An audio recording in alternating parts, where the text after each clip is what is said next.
Thrissur Perumpilavu KR ബാറിലെ സംഘർഷത്തിൽ യുവാവിന്റെ തലയോട്ടി അടിച്ചു തകർത്ത സംഭവത്തിൽ 3 പേർ അറസ്റ്റിൽ.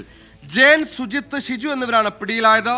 മർദ്ദനമേറ്റ പെരുമ്പിലാവ് സ്വദേശി ഷക്കീർ തൃശൂർ മെഡിക്കൽ കോളേജ് ആശുപത്രിയിൽ തീവ്രപരിചരണ വിഭാഗത്തിൽ ഇപ്പോഴും ചികിത്സയിലാണ്.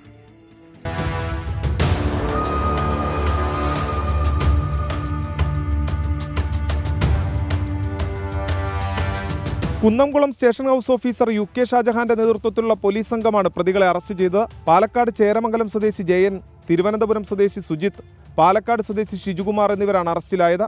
നിരവധി ക്രിമിനൽ കേസുകളിൽ പ്രതിയായ പെരുമ്പിലാവ് കരിക്കാട് ചോല സ്വദേശി ഷക്കീറിനാണ് മർദ്ദനമേറ്റത്. ഹോക്കി സ്റ്റിക്ക് പോലുള്ള വടികൊണ്ടാണ് യുവാവിനെ ക്രൂരമായി ആക്രമിച്ചത്.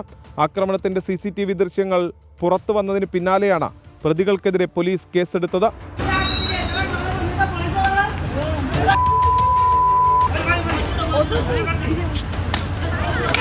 കഴിഞ്ഞ ഞായറാഴ്ച രാത്രി 10 മണിയോടെയാണ് സംഭവം.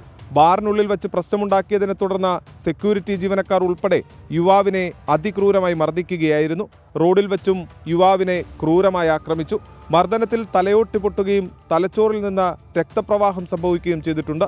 പരുക്കേറ്റ യുവാവ് നിലവിൽ തൃശൂർ മെഡിക്കൽ കോളേജിൽ തീവ്രപരിചരണ വിഭാഗത്തിൽ ചികിത്സയിലാണ്. 24 തൃശൂർ.